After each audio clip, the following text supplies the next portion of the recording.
Health organisation for public education by students. ಅಂದ್ರೆ ನಾವು KMC ಅಲ್ಲಿ ಕಟ್ಕೊಂಡಿರೋ ಒಂದು ಚಿಕ್ಕ ಗುಂಪಿದು. ನಾವು ವಿವಿಧ ರೀತಿಯಾದ ರೋಗಗಳ ಬಗ್ಗೆ ಜನರ ನಡುವೆ ಜಾಗೃತಿಯನ್ನ ಮೂಡಿಸೋದಕ್ಕೆ ಈ ಕಾರ್ಯಕ್ರಮವನ್ನ ಮಾಡ್ತಾ ಇರ್ತೀವಿ. ನಾವು ವಿವಿಧ ಕಡೆ ಈ ರೀತಿ ಕಾರ್ಯಕ್ರಮವನ್ನ ನಡೆಸಿಕೊಟ್ಟಿದ್ದೇವೆ. ಇಂದು ನಾವು ಇಲ್ಲಿ ಬಂದಿರೋ ಕಾರಣ ಏನು ಅಂತ ಅಂದ್ರೆ 24 ಮಾರ್ಚ್ ಪ್ರತಿ ವರ್ಷ ವರ್ಲ್ಡ್ TB ಡೇ ಆಗಿ ಆಚರಿಸ್ತಾರೆ. ಸೊ ಅದ್ ಕಾರಣ ನಾವು ಇಲ್ಲಿ ಎಲ್ಲರ ನಡುವೆ TB ಬಗ್ಗೆ ಜಾಗೃತಿಯನ್ನು ಮೂಡಿಸೋದಕ್ಕೆ ಬಂದಿದ್ದೇವೆ. ನಿಮ್ಗೆಲ್ಲರಿಗೂ ಗೊತ್ತಿರೋ ಹಾಗೆ ಮಾರ್ಚ್ 24 ವಿಶ್ವ TB ದಿನ. TB ದಿನ ಯಾಕೆ ಆಚರಿಸ್ತೀವಿ ಅಂದ್ರೆ ನಮ್ಮ ಇಂಡಿಯಾದಲ್ಲಿ ಭಾರತದಲ್ಲಿ TB ರೋಗಿಗಳ ಸಂಖ್ಯೆ ತುಂಬಾ ಜಾಸ್ತಿ ಇದೆ, ದಿನೇ ದಿನೇ ಜಾಸ್ತಿ ಕೂಡ ಆಗ್ತಾ ಇದೆ. ಸೊ ಈಗ ನಾವು ನಿಮ್ ಮುಂದೆ ಒಂದು ಚಿಕ್ಕ ನಾಟಕ ಪ್ರದರ್ಶನ ಮಾಡ್ತಾ ಇದೀವಿ.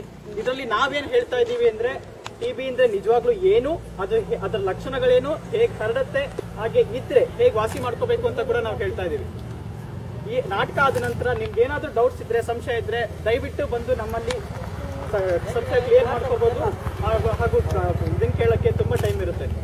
ನಂತರ ಇಲ್ಲಿರೋರಿಗೆ ಯಾರಿಗಾದ್ರೂ TB ಇದೆ ಅಂತ ಅನ್ಸಿದ್ರೆ ಅಥವಾ ಯಾರಾದ್ರೂ ಡಾಕ್ಟರ್ ಹೇಳಿದ್ರೆ ಭಯ ಪಡೋ ಅವಶ್ಯಕತೆ ಇಲ್ಲ. ಎಲ್ಲಾ ರೀತಿಯಾದಂತಹ ಅವಶ್ಯಕತೆ, ಎಲ್ಲಾ ರೀತಿಯಾದಂತಹ ಮದ್ದುಗಳು, ಎಲ್ಲಾ ರೀತಿಯಾದಂತಹ ಟ್ರೀಟ್ಮೆಂಟ್ಗಳು ಉಚಿತವಾಗಿ ಸಿಗುತ್ತೆ ಹಾಗೂ ಸಂಪೂರ್ಣವಾಗಿ ಗುಣಪಡಿಸುವಂತ ಸಾಧ್ಯತೆಗಳಿವೆ. Thank you.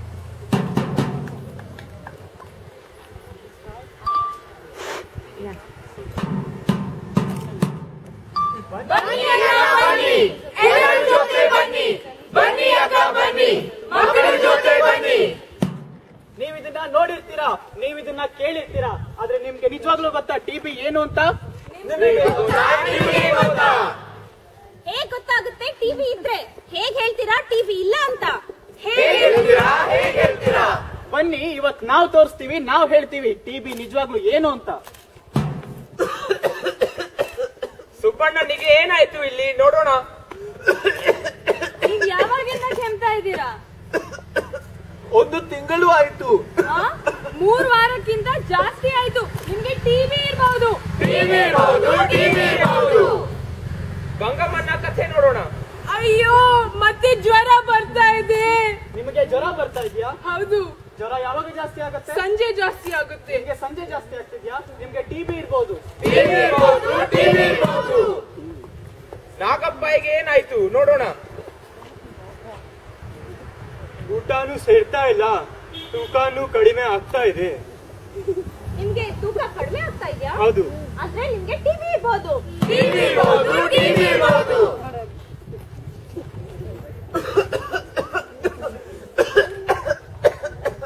ಅಯ್ಯೋ, ರಕ್ತ ಬಂತು. ಓಡಪ್ಪ ಹಾಸ್ಪಿಟಲ್ಗೆ. ಹೋಗಿ. ಆದ್ರೆ TB ಹೇಗೆ ಹರಡುತ್ತೆ?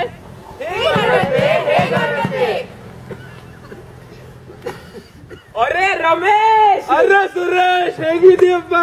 ಅಣ್ಣ, ಮನೆಯಲ್ಲಿ ಹೆಂಡತಿ ಮುಖ ಬೇಜಾರು ಆಯ್ತು. ನನಗೂ ಕಣೋ. ಹೌದಾ? ಹೀಗೆ ಜೀವನ ಸ್ವಾಮಿ, ನಾವೇನ್ ಮಾಡ್ಬೇಕು? ಅದ ಸರಿಯಾದಕ್ಕೆ ಬ್ಯಾಂಕಲ್ಲಿ ಕೆಲಸ ಇದೆ, ನಾನು ಹೊಡ್ತೀನಿ. ಮತ್ತೆ ಸಿಗೋಣ 2 ವಾರದ ನಂತರ. ಅರೆ, ನನ್ಗಿದ್ದು ಏನಾಯ್ತು? ಹೀಗೆ ಹರಡುತ್ತೆ TB, ಗಾಳಿಯಲ್ಲಿ ಹರಡುತ್ತೆ TB, ಒಬ್ಬರಿಂದ 10 ಜನಕ್ಕೆ ಹರಡುತ್ತೆ TB. ಅದಕ್ಕಾಗಿ ಕೆಮ್ಮಬೇಕಾದ್ರೆ ಬಾಯಿ ಮುಚ್ಚಿ ಕೆಮ್ಮಿ. ಬನ್ನಿ, ನಮ್ಮ ಹಳೆಯೂರು ಆಸ್ಪತ್ರೆಯಲ್ಲಿ ಏನಾಗ್ತಿದೆ ನೋಡ್ಕೊಂಡ್ ಬರೋಣ. ಹಾ ಸರಿ, ನನ್ಗೆ TB ಇದೆ, ಆದ್ರೆ ನಾನು ಇದನ್ನ ಇವಾಗ ಹೇಗ್ ವಾಸಿ ಮಾಡ್ಕೊಳ್ಳೋದು?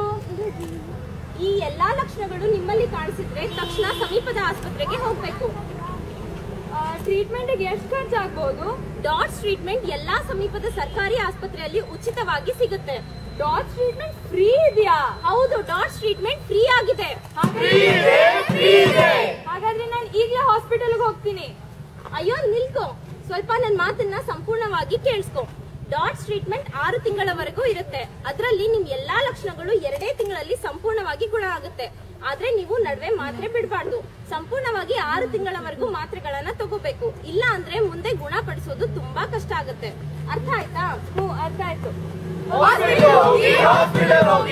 15 ಲಕ್ಷ ಜನ ಗವರ್ಮೆಂಟ್ ಹಾಸ್ಪಿಟಲ್ ನಲ್ಲಿ ಫ್ರೀ ಡಾಟ್ಸ್ ಟ್ರೀಟ್ಮೆಂಟ್ ತಗೋತಾ ಇದ್ದಾರೆ. ಆದ್ರೂ TB ಇಂದ ವರ್ಷಕ್ಕೆ 3 ಲಕ್ಷ ಜನ ಪ್ರಾಣ ಕಳ್ಕೊತಾ ಇದ್ದಾರೆ.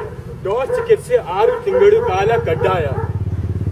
HIV ಏಡ್ಸ್ ರೋಗಿಗಳಿಗೆ TB ಬರೋ ಸಂಭವ ಜಾಸ್ತಿ ಇದೆ.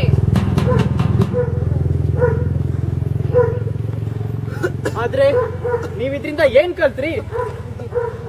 3 ವಾರಕ್ಕಿಂತ ಜಾಸ್ತಿ ಕೆಮ್ಮಿದ್ರೆ, ಕಫದಲ್ಲಿ ರಕ್ತ ಬಂದರೆ, ಸಂಜೆ ಹೊತ್ತು ಜ್ವರ ಬಂದರೆ, ತೂಕ ಕಡಿಮೆ ಆದ್ರೆ. ಟಿಬಿ ಗುಣಪಡಿಸಬಹುದಾದಂತ ರೋಗ. ಟಿಬಿ ಸಂಪೂರ್ಣವಾಗಿ ಗುಣ ಆಗುತ್ತೆ. ನಿಮ್ಮಲ್ಲಿ ಅಥವಾ ನಿಮ್ಮ ಮನೆಯವರಿಗೆ ಯಾವುದೇ ಈ ಲಕ್ಷಣಗಳು ಕಂಡು ಬಂದ್ರೆ ದಯವಿಟ್ಟು ಬೇಗ ಆಸ್ಪತ್ರೆಗೆ ಹೋಗಿ.